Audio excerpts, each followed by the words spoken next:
Advanced canola trait technology is here. And it's soon to be the talk of the town.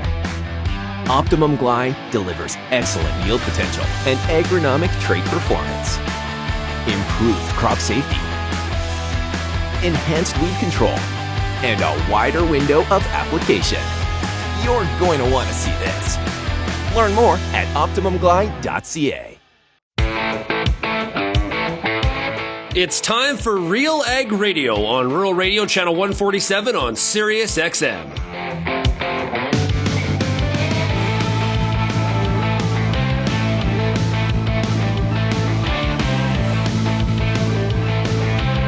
RealAg Radio and RealAgriculture.com is your home for insight and analysis of the issues that are impacting your farm business. Let's get real and get connected with RealAg Radio.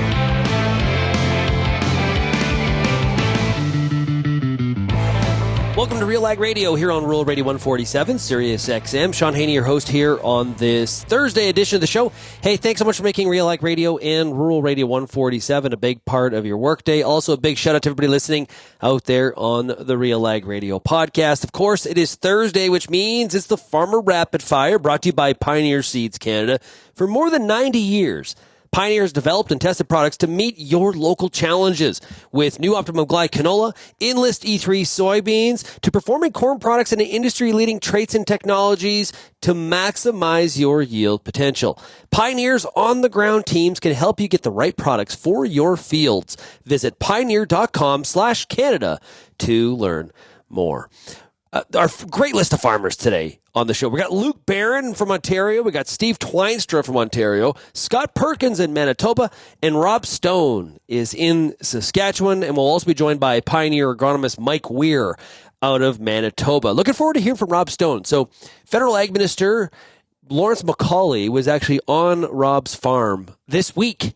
And Rob's been quite open about trying to get federal ministers of agriculture to come to his farm, give them a tour, get them exposure to some of the stuff that is happening on a farm in Saskatchewan. And I know Mr. McCauley also visited some other places too. I saw him yesterday at the CBIC conference. He was in attendance. And by the way, how awesome was that show yesterday? It was so much fun to do the show live in front of an audience. All the delegates, there's like 600 delegates at the show.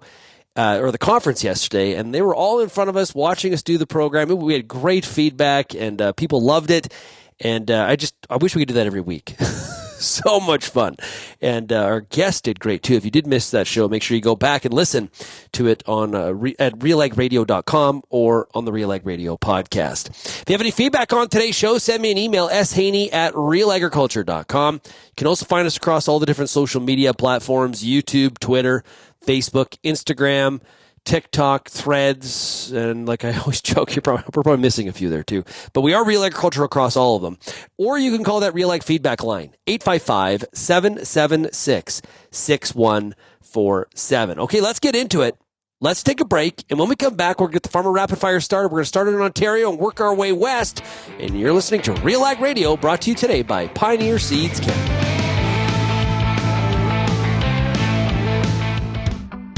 Does your N stabilizer contain an active ingredient load high enough to be agronomically effective? If not, it could be costing you time and money. If you're putting down a nitrogen stabilizer, put your trust in Koch Agronomic Services. Solutions like Super U, Tribune, and Anvil. Each delivers high active ingredient concentrations that low-rate products just can't match. Compare how imitator products stack up to agronomically effective solutions at defendyourn.ca. The Pulse School on RealAgriculture.com has everything you need to get your crop off to a great start and a strong finish. Whether you're growing chickpeas, faba beans, lentils, or peas, you'll get all the latest and best agronomic information at PulseSchool.com. A library of top-notch agronomy videos from industry experts available on demand at your fingertips. Visit the Pulse School, brought to you by BASF on RealAgriculture.com. Infuse some energy into your next corporate event, customer meeting, or conference with RealAg Radio, Canada's national agriculture radio show. Create a unique experience at your next event with host Shaun Haney, broadcasting RealAg Radio live on Sirius XM, featuring exciting guests, captivating interviews, and the latest news from the agriculture community. contact advertising@realagriculture.com or call 587-787-1795 to book your on location with RealAg Radio today.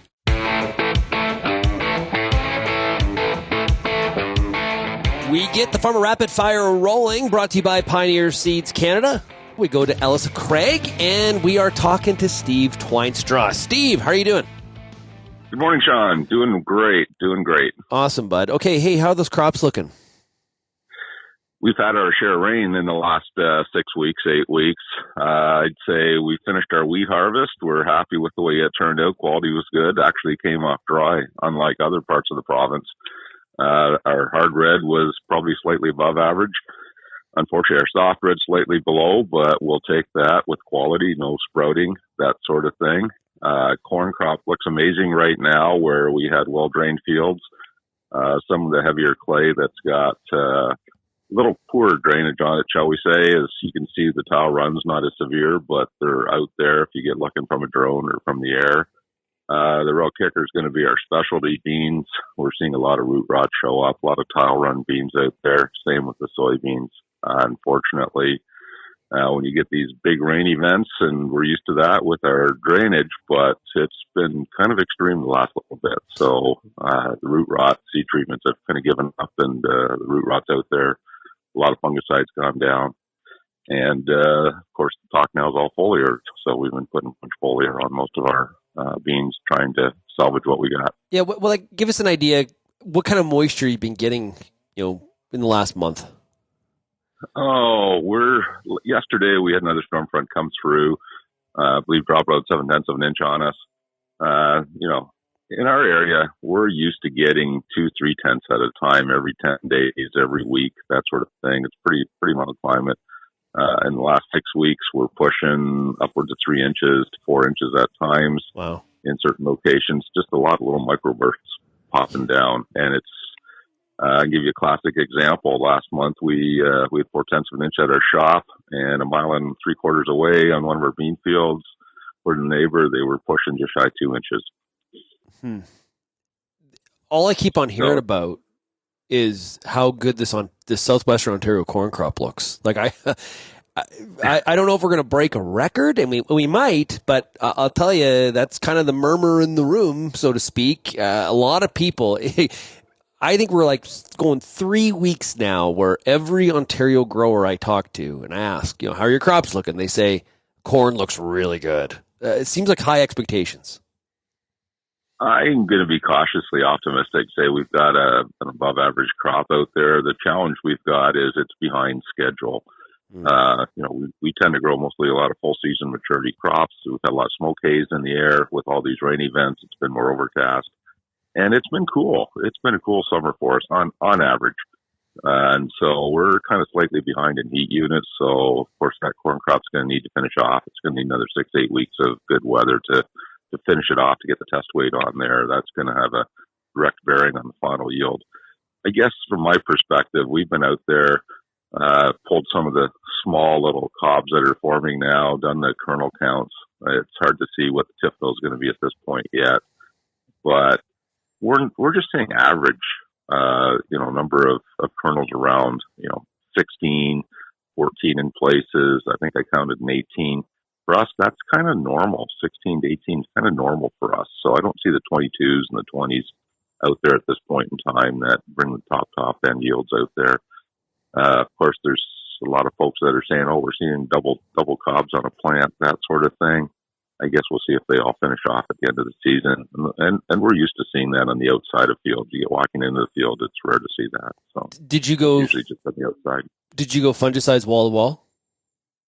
We did on our beans, and because we were very concerned about maturity on some of these bean crops even, and with all the wet weather, we concentrated on a mold fungicide, not so much the strobies out there for plant health. We were looking at products that basically are the extremely good ratings for white mold. And in a week, I'm going to be out taking a look again on some of our full season beans. We might be going out to spot spray a few other fields to hit some key areas. Mold's already showing up. It's already out there, just waiting for that couple weeks between applications or a few weeks. And, of course, pre-harvest interval. On the corn, to be honest, we just targeted a couple of fields. We're doing some plot work again, with some different products or chemistry that's out there. For that very same reason we talked about earlier. We're behind a couple weeks in maturity, and anytime we're going to put Strobe out there, we're going to be delaying that maturity a little bit longer, putting the moisture up a little bit longer, and it's not that cheap to dry corn down these days, so we're cognizant of that. The thing that's out there is we have a good independent agronomist that scouts all of our farms. We haven't seen the cutworm. We haven't seen the tar spot show up in our fields yet. I'm sure it's out there. We just haven't seen it in significant levels, or any level, actually, as of a week ago. So we've been rather hesitant to put the money down to use spray fungicide wall to wall on the corn. Yeah, saying that, the airplane's been flying around a lot late every morning for the last 3 weeks, so people are doing it. Now, is it hard to get aerial application? With some of the requirements with forestry, some of the fire situations, has it been hard to get aerial applicators? I'm not in that business anymore like I was in the 80s, but we're very fortunate to have a local operation in Lucan, not too far away, that's got an egg cat and a turbine Pawnee out there, and they've been running those units every morning. So that's only 5 miles crow flies from where our main farm is. So it's been pretty easy to do that. Saying that, obviously within the city of London limits and that, they're not going to be doing spraying. They're picking and choosing what fields they can spray, but these guys are usually working up north in the bush doing Mr. Natural Resource workers or other big contracts, but they grew up in the area, so they tend to stay around and do the odd farm when it's necessary. This year with the rain, it's been a big deal. Yeah, absolutely. What are you looking at for drying costs for this upcoming season? You mentioned drying, and that's not cheap. Have you penciled out kind of what that looks to be from a cost perspective this year? Of course, how much you have to dry stuff down has an impact on that, so it's a bit of a ballpark. Yeah, I can't say that, Sean. We've got ultra low temperature burners on our IP bins to basically condition our grain as far as our wheat and our specialty beans goes. All of our corn gets dried commercially at grain elevators. Oh, okay. A couple of different grain elevators we deal with, depending on location around the city. So we tend to just be price takers when it comes to that. And I know they're trying to treat us as fair as they can. Of course, carbon tax is a big deal. It's gone up again, so that's going to have a bearing on things. And gas prices are still expensive, so it's going to be an issue. Yeah, well, even though there's been attempts to try to basically omit grain drying on farm from the carbon tax, commercial dryers are not a part of that, right? So that carbon, Steve Twynstra hauls his corn to the commercial elevator, they dry it. You're paying the carbon tax on that. It shows up as a line item on my invoice at the end of the season, or when they invoice me out. So, saying that, the exemption is still we're still waiting for Bill C-234 to get passed through the Senate and hopefully become receive royal assent. So it's not a done deal yet. That exemption's in place. No, that's a great point. Appreciate that. You got a good read on the market situation here, Steve. You got any insight for us?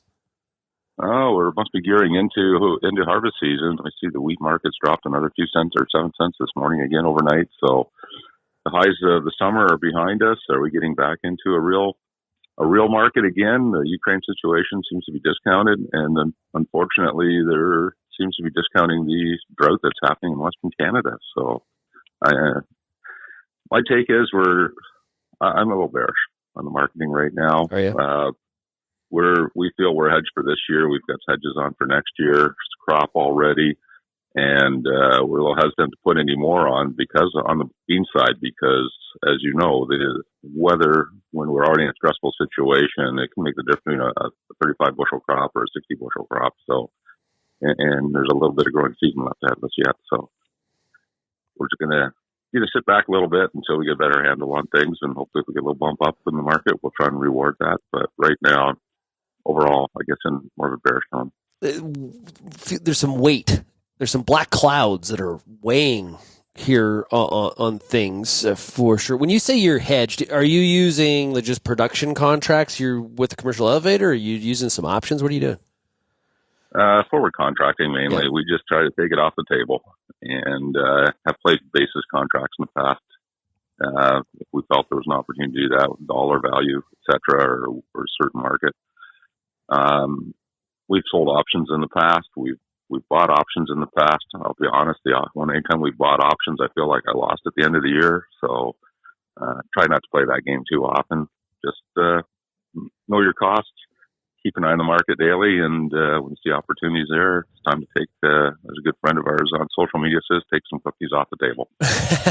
Well, and know your cost, an important part of that, right? Because that has a big influence in terms of calculating what that return could be based on those prices that you're marketing at. The cost piece is, I think, often lost when we're coming up with our marketing strategy. That's true. Saying that, it's hard to get an accurate feel on some of these things, like we talked about earlier. The cost of drying. What is that going to be? It's going to be a significant difference if you can deliver, 18, 19% corn to the commercial elevator versus 31%. So, some of these things we have no control over. The ones that we do, we just have to keep an eye on things a little bit. But, it's going to take some serious effort, I think, to get the market back to the levels we were experiencing back in the spring and last summer and this summer. Hey, Steve, really appreciate you joining us. All the best to you during harvest. Hopefully, you said you're conservatively optimistic on that corn yield. Hopefully it blows us away. I really appreciate you joining us. Thank you very much, Shaun, and looking forward to talking again. We've got more of the Farmer Rapid Fire brought to you by Pioneer Seeds Canada coming up right after this quick break.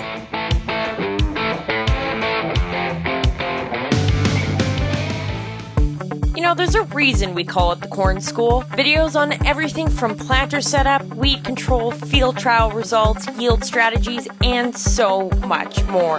The Corn School on RealAgriculture.com has the information and advice you need to help you succeed. Brought to you by Pride Seeds and BASF, Corn School episodes are available at cornschool.com, from RealAgriculture.com, or as a podcast from your favorite streaming service. Download the latest podcast today. If you're involved in the agriculture industry, it's important to stay informed on all the latest issues affecting your business. At RealAgriculture.com, we offer fast, reliable news, information, and insights to help you keep on top of all of the latest in Canadian agriculture. Visit RealAgriculture.com and sign up for our free daily newsletter covering everything from news, agronomy, animal agriculture, and much more. Visit RealAgriculture.com/subscribe today. Hi, I'm Bernard Tobin, host of the Soybean School on RealAgriculture.com. Throughout the year, on the Soybean School, we'll bring you timely agronomic video content from planting to harvest, from the latest agronomic research to the latest in production technology. Check out our massive video library on YouTube, RealAgriculture.com, or download the audio podcast versions wherever you get your podcasts. The Soybean School is brought to you by Pride Seeds, BASF, and Syngenta Canada.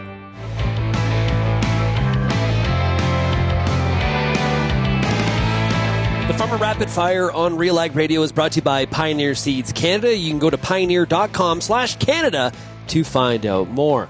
Well, now we take the Farmer Rapid Fire to Schomberg, Ontario. We're talking to Luke Barron. Luke, how's it going this week? I'm doing good. How are you doing? Hey, man, I'm doing great. Okay, hey, what's happened on the farm this week? Too much going on this week. We finished up wheat harvest on Sunday, and we're just kind of doing some odd jobs around the farm in combine, and trying to wait for some weather to cut some hay again. Yeah, Mother Nature not cooperating. Too much water to get the hay done.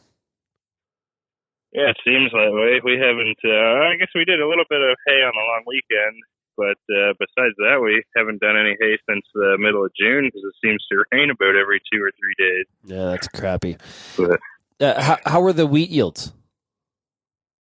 No, they were just about average, I think. Yeah, I think it was maybe a bit too dry at the very beginning of the year, and then it got too wet, and the weeds really started to come on in a lot of the wheat around here. So, yeah, it wasn't the greatest, but they're around like 80, 70 bushel.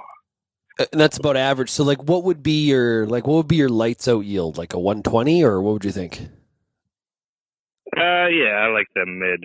Like a 100, 110, something like that. Okay.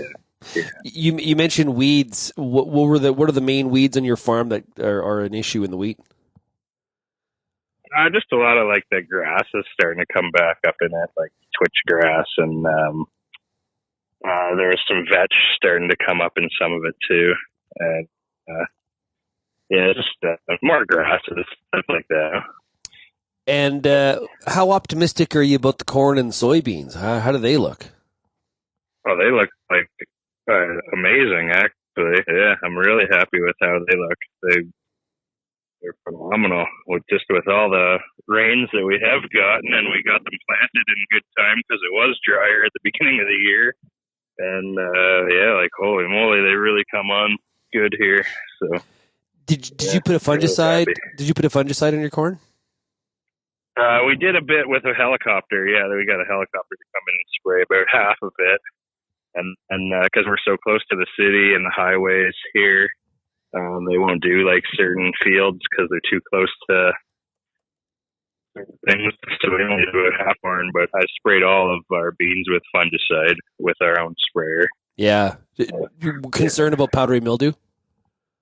Yeah, for sure. Yeah. You know, our beans are on 15-inch rows, but and I've always fungicide. Last year I was not doing my beans around the time I should have for them, and then about 3 weeks later I was kicking myself that I didn't do them all, so I said I'll never do that again. I'll just spray them all and hope for the best. So well, and with all the moisture, you got to think that there's going to be some pretty brutal powdery mildew pressure this year. It has to be, no? Yeah, oh yeah, sure. Yeah, that's why I sprayed all of them for 100%. And I've even heard some guys were spraying them twice, but I don't know if that's more in fields where they've had that problem in the past, or get on 7-inch rows maybe, or like things like that. But I think that it should be fine. But our beans are up to my chest in some areas. They're so tall. So wow, they're unreal. Any issues with the combine during wheat harvest that you got to fix up for when you get into those soybeans and corn? No, we had just the regular stuff. We try to do as best we can, but on preventative maintenance, I guess. And we put a new clean grain elevator chain in beforehand, and then we ended up having a chopper bearing go out of it a little halfway through, and then we just rebuilt the whole chopper when we were doing that and put all new blades in and stuff. So I think we should be good for beans, but there's always something to do with the combine, eh? Yeah. What kind of machine are you running? It's a Case 8230. Nice. Yeah, it's a really nice combine. I like it a lot. Yeah. Have you typically had have you typically had Case combines? This is the first combine I've heard, and before that, we used to work with another local farmer around here, and we kind of trade off. I would his planting, he would combine all of our stuff for us, and it was a pretty nice setup. We just got a little bit bigger, more stuff to do. Had an opportunity to do custom combining for a couple of guys, so we did that about 3 years ago. Okay, so you have been custom combining for 3 years. Yeah, that's great. Yeah. Do you take on a lot of work doing that, or like or is it sort of like odds and ends, or do you take on some pretty big acres? Yeah, we've got 1,000 acres between 3 different customers that we combine for, so that's about enough by the time we do our own crops and do that for those 3 guys and try and keep everyone happy and get it done on time, you know? Yeah, you get to the end of November some years and you're probably like, hey, it's time for a break. Yeah, last year we didn't quit. We finally finished corn on January 6th last year. Oh man! If you're combining the week, if you're combining the week of the Ontario Ag Conference, that's like one of those indicators. Like, what are we doing? Yeah, for sure. But it's not. It doesn't usually get too bad as long as the snow doesn't. That's the biggest problem around here. We don't have our own dryer, and then you got to wait for the elevators, and they got to get all full of wet corn, and you don't really get much done when they're full of wet corn and there's everyone else in the country combining. You got to kind of be patient, but yeah. Unreal. Well, hey, Luke, thanks so much for joining us here this week on the Farmer Rapid Fire. All the best to you, and we'll check in with you a little bit around that corn harvest time, okay? That's good. Thanks, Shaun. And we continue the Farmer Rapid Fire, brought to you by Pioneer Seeds Canada, and we now go to Elgin, Manitoba, and we're talking to Scott Perkin. Hey, Scott, how's it going?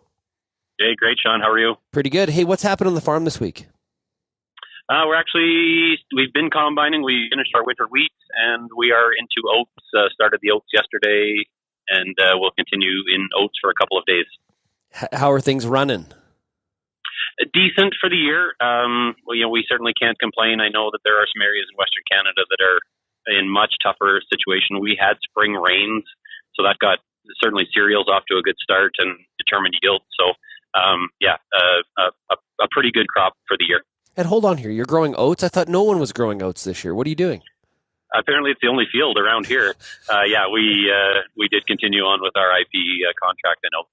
Okay. Oat acre, and they're down significantly. I can't remember the exact percent, but I've had different people say that they actually think it's lower than what StatsCan actually thinks. So interesting. And they're down on our farm. I mean, we're probably 50% of our oat acres per normal. So, only one field of oats this year compared to in the past. We've chewed away on them for a couple of weeks at the beginning of harvest. So, only 450 acres. I haven't been following it, but have prices come up at all with the reduced acres?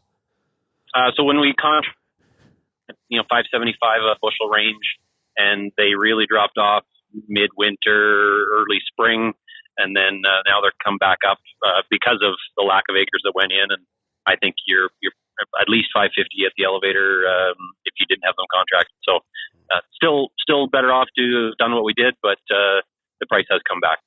How's everything else looking? How are the rest of the crops? Yeah, good. Spring wheat is for the most part, we're just in the middle of pre-harvest stage right now. It's actually where I'm headed right now to the sprayer. So there is a few acres that have come off, and it sounds like yields are pretty decent on wheat. But we are no different than anywhere else. The rains were variable, and therefore the yields are variable as well. But all in all, the wheat crop looks really good. Canola, it looks pretty decent. Again, we're a long ways from swathing or pre-harvesting canola, probably at least 2 to 3 weeks from doing any of that. But that crop doesn't look that bad either. With a taproot, it's able to go down and find some moisture that has certainly been a premium this year. Yeah. Now, is that canola? You mentioned you're 2-3 weeks away from some of those activities in the canola. Is that normal timing, or is it behind? No, I would say that the canola is normal timing. I would say the wheat is a little bit early. We would not normally be doing much pre-harvest until close to the end of August, and we're just the middle of August and doing pre-harvest already. So we had an amazing spring with literally no cold weather. Crops took off. Everybody talks about the knee-high by 4th of July corn. I mean, we had eyeball height corn by the 4th of July. So the whole season has just cruised right along. It slowed down in July when we didn't have any rains. We went 6 weeks without a drop of rain, basically. And so crops really slowed down. The smoke came in from the wildfires, which slowed down we didn't have the heat that we had, so the growing degree days didn't accumulate as per normal. And so things really slowed down in July.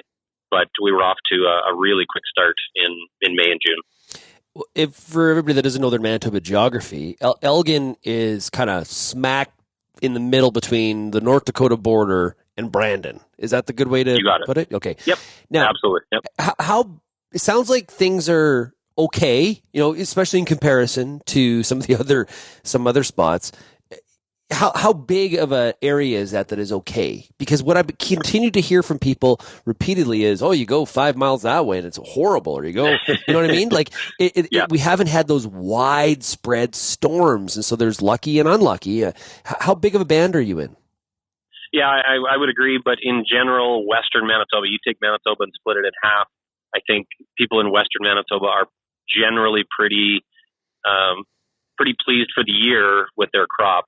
but even regionally, yeah, I mean, I literally just was in a field that didn't get enough rain to pollinate corn. And then we walked a couple of fields, and literally 2 miles later, we had beautiful corn. Subsoil moisture, snowfall amounts, rainfall, it all is really showing itself here later in the year. And I have friends that they talked about not getting a rain at all this spring, and they were only 20 miles from here. So, and yet there's other guys that had too much rain. So it's very variable, even in a small geography. But generally in Western Manitoba, we've got a pretty decent crop for the year. Have you been able to get away this summer at all and take a few days of vacation at all? Yeah, we did. We actually went to South Dakota on a quadding trip with a bunch of friends, and we were in Montreal this summer for a family event. My daughter was in a movie, and it premiered in Montreal. Whoa! Your daughter's in a movie? Yep. Cool. Is this something that she's trying to pursue? A little bit. Yeah, she's only 15, so she's been doing acting, and this was her first feature-length movie that she was in. So that was a bit of a big deal. That's pretty. Well, no kidding. That's pretty awesome. You're like underplaying it. Yeah, I think she's in a movie. I don't know. Like, it's no big deal. It's a big deal. That's pretty neat. Yeah. Sure. On the quadding, what did you do in South Dakota? Just a camping trip? No, we stayed in a big house. There was 12 of us, and we hit 350 miles of trails in the Black Hills, and already booked again for next year. That was an amazing experience, and I highly recommend it to anybody. It was a great place to go. I've talked on the show before about my sledding in the mountains terrifies me, but quadding and side-by-sides in the Black Hills in the middle of summer, that sounds fantastic. I 100% agree. I am not interested in getting lost in an avalanche in the mountains, but getting lost in Deadwood, South Dakota in the evening is not a bad thing. Yeah. Hey, Scott, one of the things that we saw recently in our July results for the Canadian Farmer Sentiment Index is somewhat of a negative feeling for Canadian farmers for the most part, especially when we compared them, some of the results to south of the border in the Ag Barometer. How are you feeling about the year right now? We talked about your yield, but just the overall farm plan. How are you feeling? Sure. I mean, we could have an hour-long conversation about this, but generally, I'm a little unsettled. I mean, I feel a little bit better on the short term because the combines are rolling, and we're feeling pretty good about this year and the yield and things like that. Very worried about things like fertilizer supply. We've secured nitrogen, but they talk about phosphate not being available and suppliers that have pulled prices. So I worry about some of our supplier arrangements in Canada. I don't mean on our farm, but just in general. I worry about that longer term. And I worry about government policy, like carbon tax and things like that too. But again, that could be a much longer conversation. But I just worry about, our farmers in Canada, not just Western Canada, but are we supported by our consumers, by our government, by our suppliers? It feels a little bit like the island got a little smaller post-COVID. Yeah, and things out of our control too, right? That's the other part. Yes. Yep. Yeah, for sure. Well, hey, Scott, really appreciate you joining us here. I know you got a lot of load in front of you with a lot of acres to harvest, and those are long days for sure, as long as the weather cooperates. So all the best to you. Stay safe, and we'll talk to you a little bit after harvest, okay? Appreciate it very much. Thanks, Shaun. Have a great day. Okay, we got more stops here on the Farmer Rapid Fire. We'll be right back. You're listening to RealAg Radio, brought to you today by Pioneer Seeds Canada.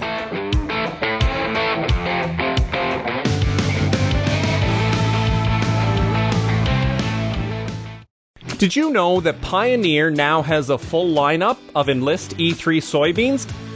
Take a look at Pioneer brand Enlist E3 soybeans for the highest yield potential and for the best agronomic package and herbicide trait options. From the lab to the field, Pioneer brand Enlist E3 soybeans are the best in beans, period.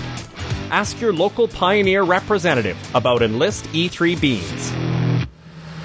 Whether you're seeding, harvesting, or anything in between, the Wheat School on RealAgriculture.com has you covered. Timely agronomic information from industry experts available online anytime. Give your wheat crop a good start and a great finish with the Wheat School on RealAgriculture.com. Brought to you by C&M Seeds, Syngenta Canada, and the Alberta Wheat and Barley Commission.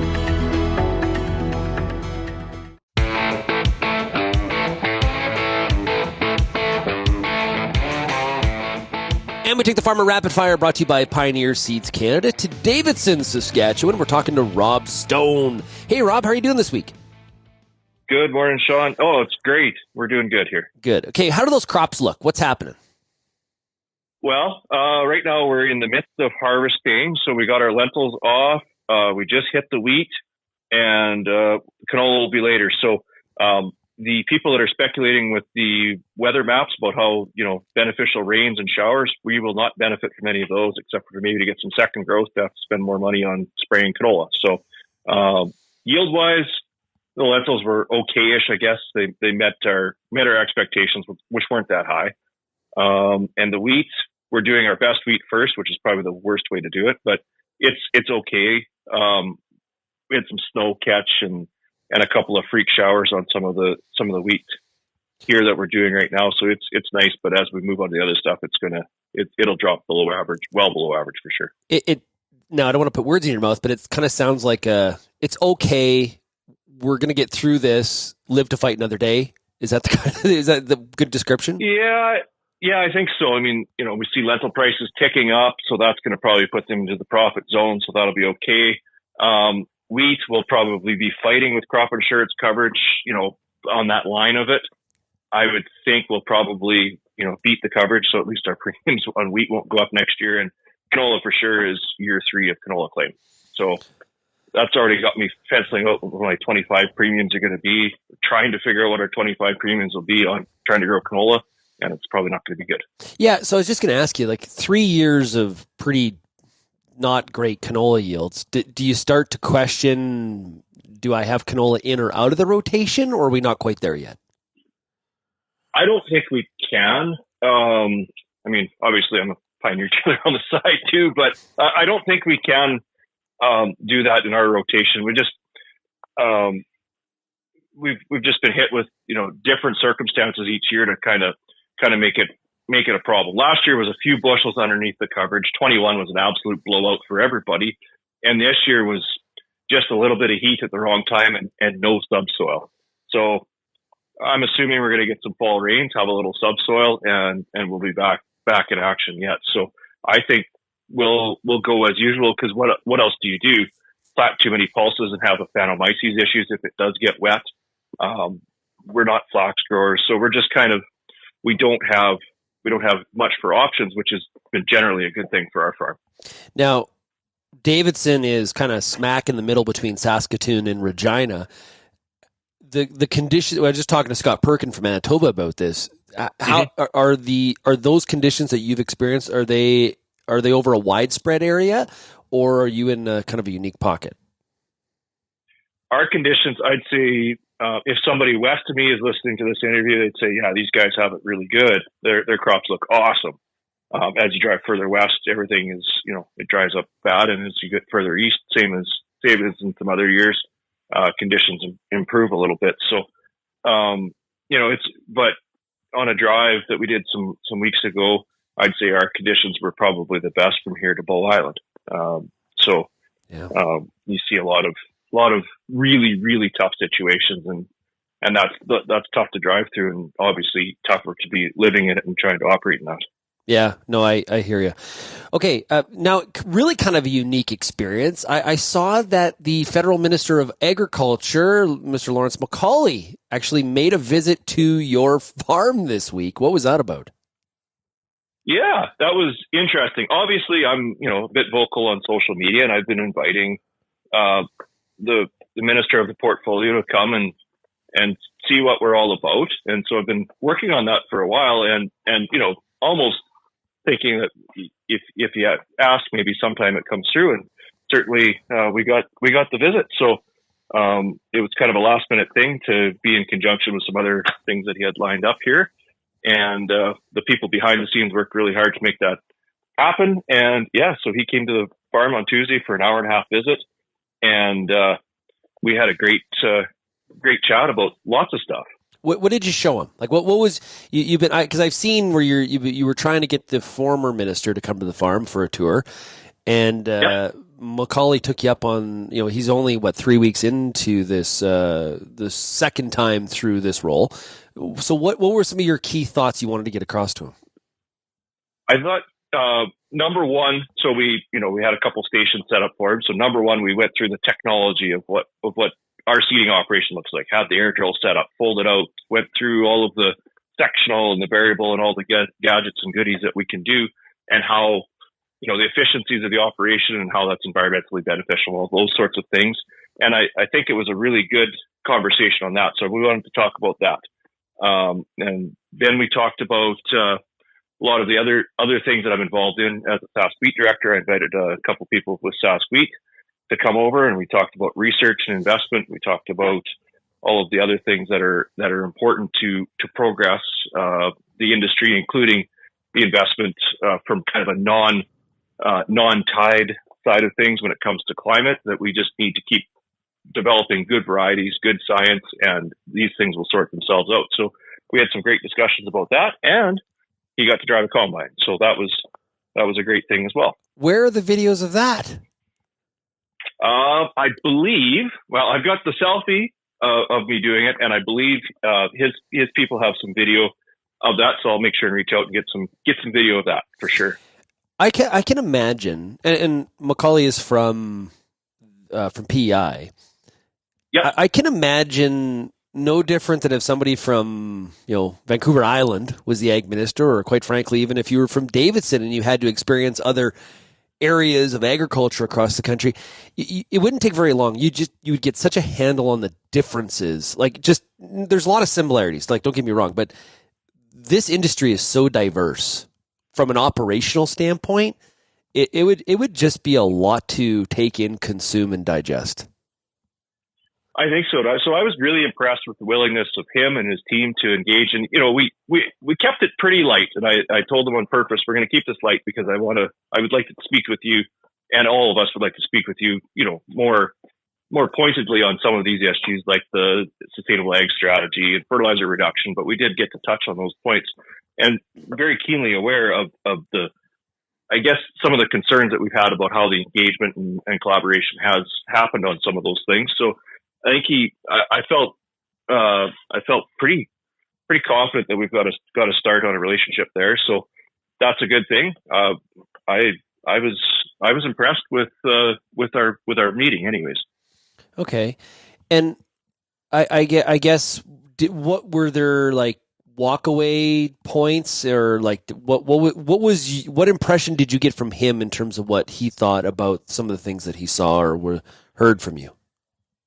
One of the things that I heard him say was that if we limit the way that people can produce, that's going to limit your economic opportunities, and that's just not good.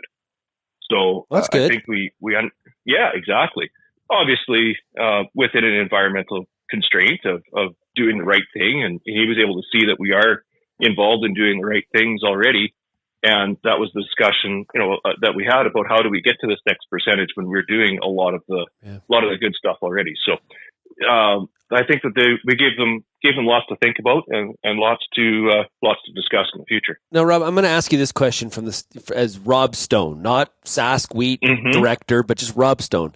You mentioned the sustainable ag strategy. There is 20 or 22 different organizations that are participating in those meetings and those consults. As a farmer, what is you mentioned is a concern? Are you concerned about that strategy and what that could actually look like? Sure, I am.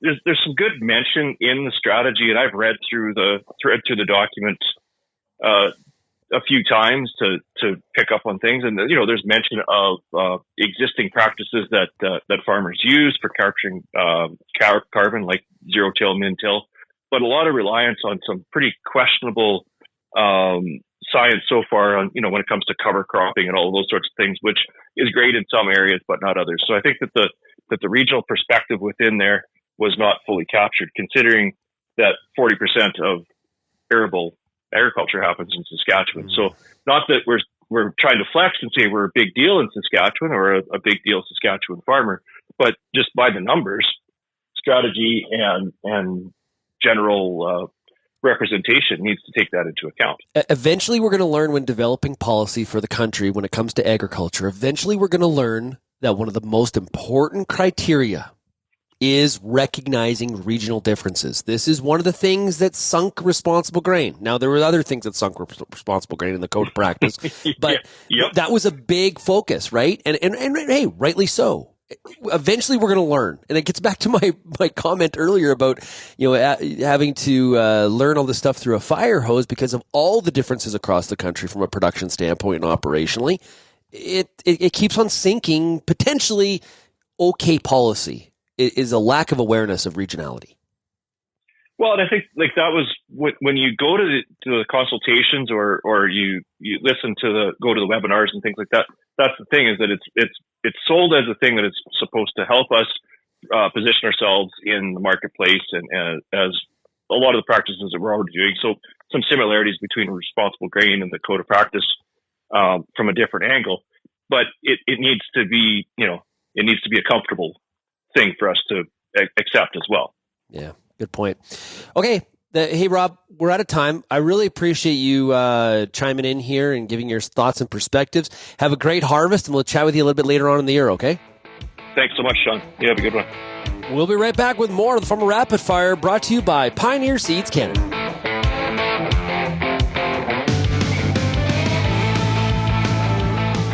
Peter Johnson at WheatPeak, RealAgriculture.com. I'm the host of The Word, and I love doing The Word. I love the questions. I love the challenges. I love having to apply agronomics to all over the globe and areas outside of my normal jurisdiction. Also, I love the feedback the most, where growers challenge me, tell me about their plot results, help me to learn. The Word, absolutely the best part of my day.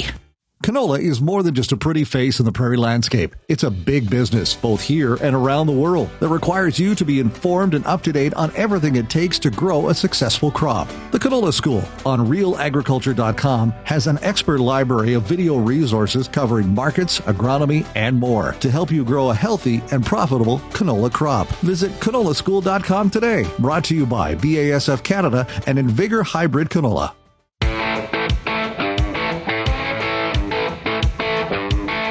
And we finish up this week's Farmer Rapid Fire, brought to you by Pioneer Seeds Canada. Talking to Mike Weir, who's an agronomist with Pioneer Seeds Canada, based in Manitoba. Mike, how are you doing? Pretty good. How are you? Hey, I'm doing pretty good. Okay, how do the conditions look like in your territory?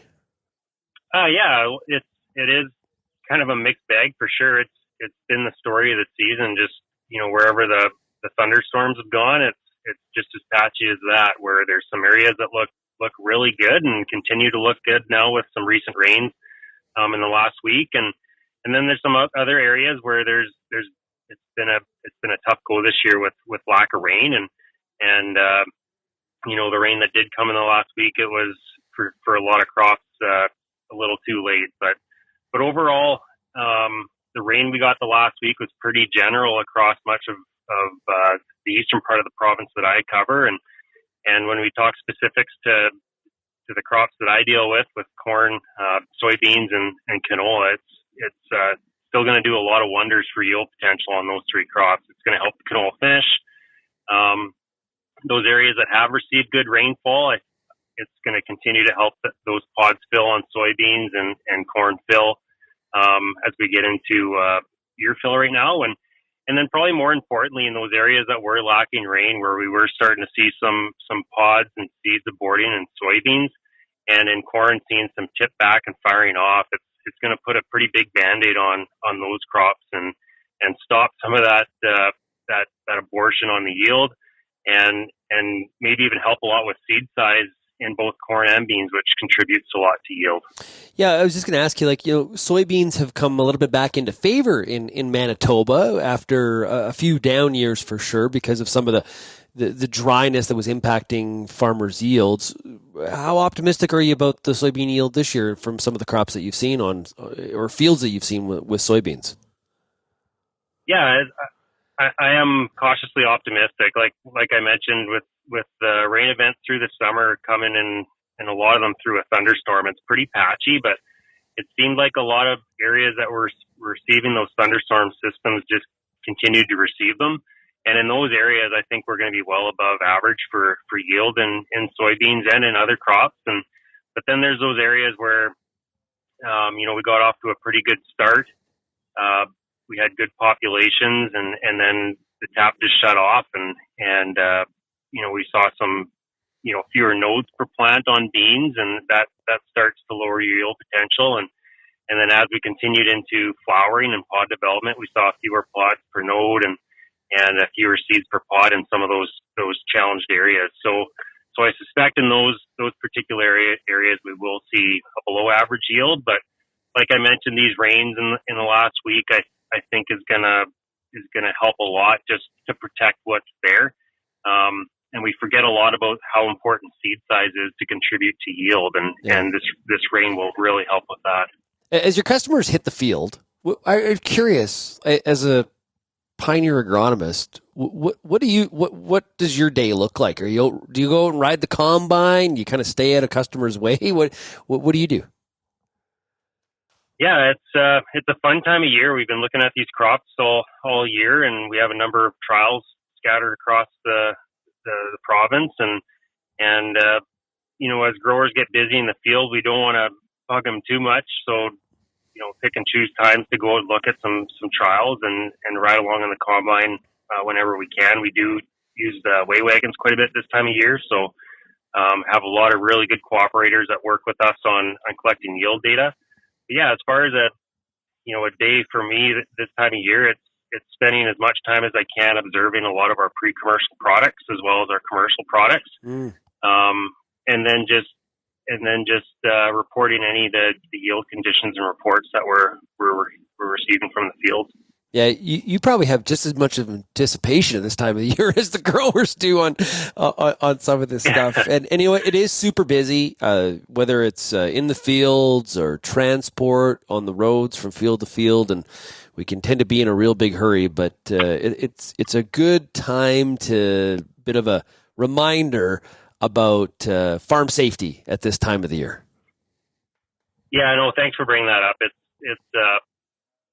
too often we hear those really hard lessons on when there are some accidents and worst case scenarios where there's fatalities, and a lot of times it happens this time of year where we have, again, in Manitoba and southern Alberta and some areas in Saskatchewan where we have some pretty tall crops like sunflowers and corn and some blind corners and a lot of equipment moving around this time of year and a lot of people in a hurry running some long hours. So, it's just simply put, just stay safe out there and slow down and make sure that we all get home safe. Great stuff. Well, Mike, thanks so much for joining us here today on the Farmer Rapid Fire. Big thanks to Pioneer Seeds Canada for being our sponsor of the Farmer Rapid Fire. All the best to you, okay? Yeah, same to you. Another great Farmer Rapid Fire here today on the show.